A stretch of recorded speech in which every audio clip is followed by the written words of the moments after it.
Ya, bunda-bunda millennials, kita kembali lagi nih masih dalam program persembahan untuk Bunda. Bunda cerdas, keluarga bahagia. Pastinya masih di Mata Milenial Indonesia TV, matanya Indonesia. Dan masih bersama Mbak Sarah ya. Ini menarik sekali, tadi segmen 1 kita udah berbicara seperti apa sih ya perempuan di dunia perpolitikan Indonesia memang ternyata masih agak sulit ya Mbak ya. Kita mencapai angka 30% itu. Dan perlu digarisbawahi lagi Bunda, 30% di sini maksudnya bukan kursi di parlemen atau legislatif, tapi lebih ke jumlah caleg. Jumlah caleg ya, sesuai dengan partainya masing-masing berarti. Oke, Mbak Sarah, ini kita tinggalkan dulu tentang jumlah perempuan, tapi lebih ke isu-isu perempuan nih yang luar biasa banyak sekali di Indonesia. Dan kita tahu sekarang ini kan kemarin hingga 2021 awal ini draft RUU PKS ini masih dibahas nggak kelar-kelar nih Mbak. Sampai sekarang akhirnya berganti nama menjadi RUU Tindak Kekerasan Seksual. Tindak pidana, mohon maaf, RUU Tindak Pidana Kekerasan Seksual. Ya. Nah ini kan masih terus mendapat sorotan nih, kok nggak kelar-kelar tuh sekarang malah jadi ganti nama sih. Nah apakah memang perubahan naskah atau draft ini disebabkan oleh timpang jumlah perempuan duduk di legislatif sebagai wakil rakyat mungkin Mbak? Atau mungkin ada penyebab lainnya? Ya, kalau yang pertama ada perempuan yang juga ikut menolak, jadi itu tidak benar bahwa karena ketimpangan jumlah perempuan berarti RUU ini nggak bisa disahkan. Karena dari pengalaman saya waktu saya ikut mengusung dan memperjuangkan RUU ini, karena waktu itu ada di komisi saya, di komisi 8, itu ada perempuan-perempuan yang ikut menolak. Jadi itu, dan jangan lupa waktu dulu pun juga yang menginisiatifkan petisi untuk penolakan RUU penghapusan kekerasan seksual juga adalah seorang dosen perempuan. Salah satunya perempuan? Enggak, dia dosennya memang dia yang menginisiatifkan penolakan itu. Miris ya Bunda. Jadi memang ada, ini bukan persoalan perempuan dan laki-laki. Menurut saya, karena kita juga terus harus menjelaskan bahwa ini adalah undang-undang yang melindungi semua, mau itu laki-laki, perempuan, anak-anak. Memang kita sudah punya undang-undang perlindungan anak, tapi masih ada, atau bahkan juga ya undang-undang PKDRT ya, itu sepertinya ada anggota-anggota DPR yang bahkan tidak tahu bahwa kita punya undang-undang tersebut. Itu jujur karena hal-hal yang sudah jelas ada di undang-undang tersebut masih aja kemarin diperdebatkan. Jadi ini menunjukkan memang banyak sekali permasalahan yang ada itu. Kalau misalkan ditempatkan di satu komisi, yang komisi I-nya itu belum tentu mereka anggotanya semuanya mengerti tentang isu ini. Ya ini isu bukan isu perempuan, ini adalah isu kekerasan seksual.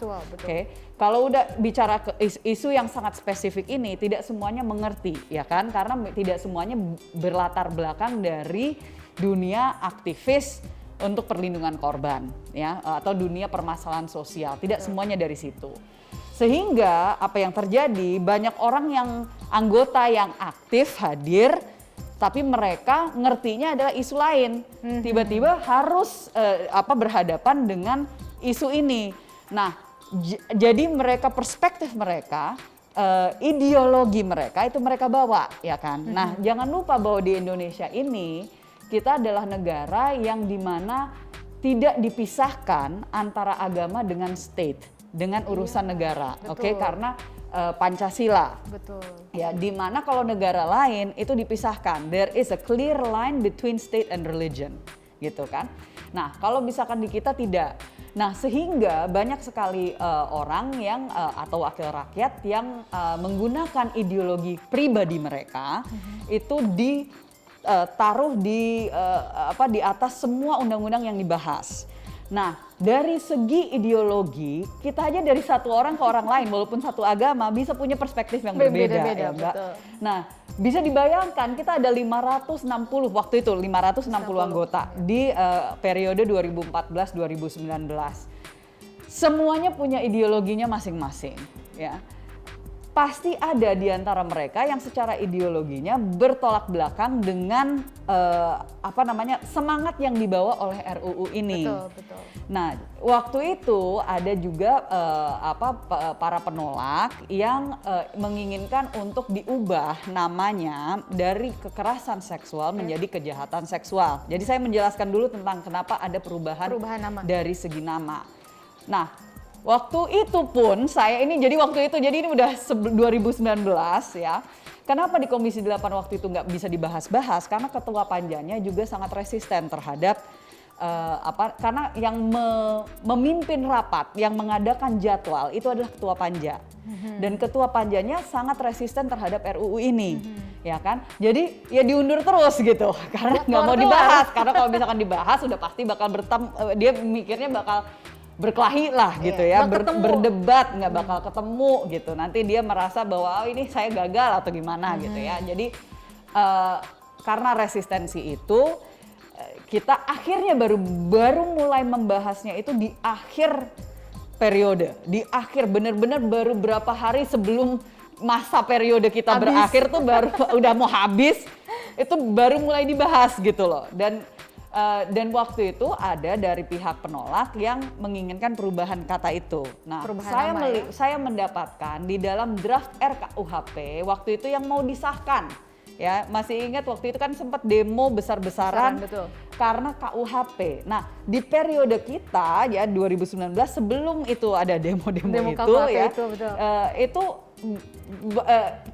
bahkan di dalam draft tersebut dinyatakan bahwa kata kejahatan tidak boleh digunakan di luar dari KUHP. Harus diganti dengan kata tindak pidana.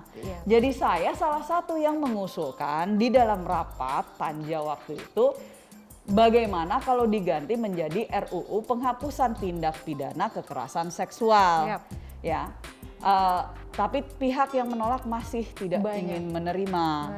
Pokoknya mereka kekeh tetap harus kejahatan. Karena tahu kalau misalkan nanti itu disahkan, terus KUHP-nya disahkan, itu harus diubah lagi gitu kan namanya dan seterusnya ya pokoknya jadi ribet. Dan secara ideologi juga mereka menginginkan untuk yang masuk ke dalam undang-undang ini ya itu adalah hanya faktor-faktor yang dinyatakan sebagai kejahatan.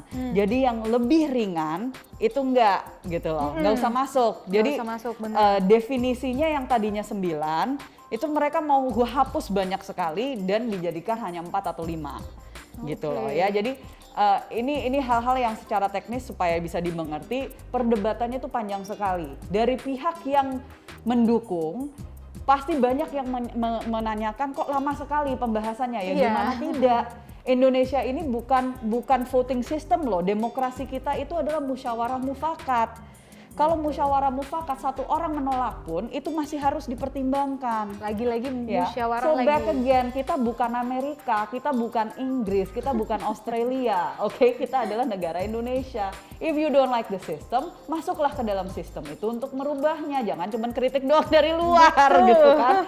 Jadi karena kalau misalkan kalian yang mendukung berhadapan dengan mereka yang menolak, ya itu kalian pasti akan sangat frustrasi dan bingung sendiri. Dan bayangkan suara yang menolak itu waktu itu kita diteror habis-habisan. Itu dikirimin SMS hampir tiap hari oleh ratusan yang menyatakan menolak. Oh iya? Ya.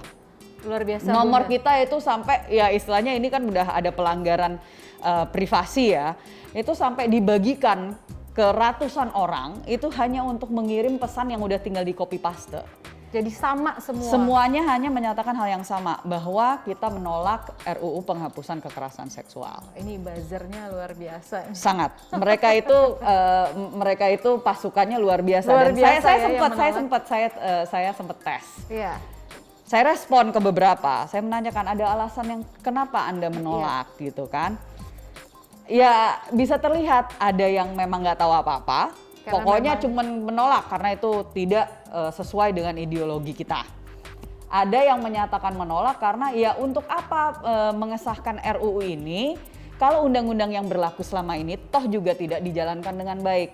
Itulah selalu berpikirnya seperti itu. Ada yang seperti itu ya. Jadi ini yang saya mencoba untuk menyampaikan kepada teman-teman aktivis yang mendampingi korban. Karena ini lucunya ya, karena sempat saya juga difitnah Mbak, menerima sampai katanya 60M. Oh iya. Hanya untuk mendukung RUU ini. Dan yang memfitnah saya adalah seorang perempuan, by the way. Jadi saya udah makan semuanya ya. Ya saya bilang Mbak, kalau misalkan duitnya ada, tolong saya dibagi, saya bilang. Karena saya nggak tahu itu duit dari mana, atau itu ada duitnya atau enggak. Saya baru pertama kali dengar dari Mbak, saya bilang gitu. Ya, itu sampai keluar seperti itu gitu loh. Ini Bahwa lebih seolah-olah mengerikan, ya? ini adalah gerakan dari barat, dari negara lain. Oke. Nah, Mbak Sarah juga kan pernah mengatakan nih kalau RUU PKS disahkan, ya perlu mengajak diskusi mungkin tokoh agama. Tapi dari perspektif agama masih banyak yang ternyata menolak RUU nih Mbak. Nah, bisa dijelaskan maksudnya seberapa besar andil tokoh agama dalam meyakinkan oke, RUU ini boleh kok disahkan? Ya karena sayangnya yang digunakan oleh beberapa orang yang menolak itu adalah perspektif mereka terhadap ideologi agama mereka.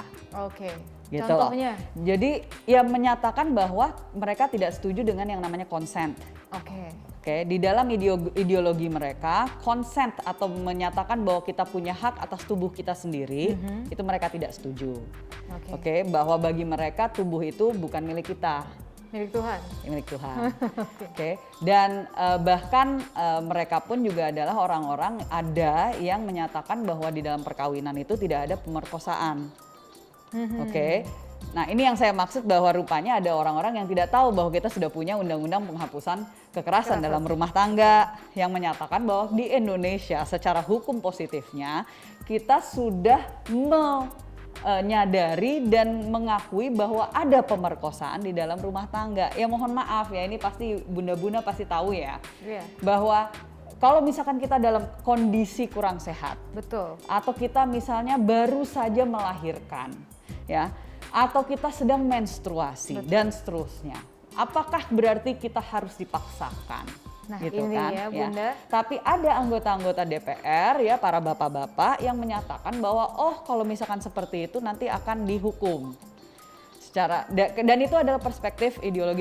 Saya tidak menyatakan itu benar atau salah, itu bukan wewenang saya maupun juga hak saya. Saya hanya menyatakan inilah realitanya, yang dimana mereka menyatakan apa yang diperjuangkan di RUU ini itu bertolak belakang dengan ideologi mereka, gitu. Jadi dan selalu mereka menggunakan istilahnya delik-deliknya itu adalah dari alasan-alasannya itu adalah dari ideologi agama yang selalu dibawa. Dan itu kenapa saya menyatakan kepada pihak-pihak yang merancang, by the way bukan pihak luar tapi adalah lembaga negara yang namanya Komnas Perempuan, dan juga para pendamping korban kekerasan seksual yaitu Forum Pengada Layanan FPL. Ini adalah jaringan dari semua pendamping di seluruh Indonesia yang merancang undang-undang ini dan mengusul, jadi bukan dari luar negeri.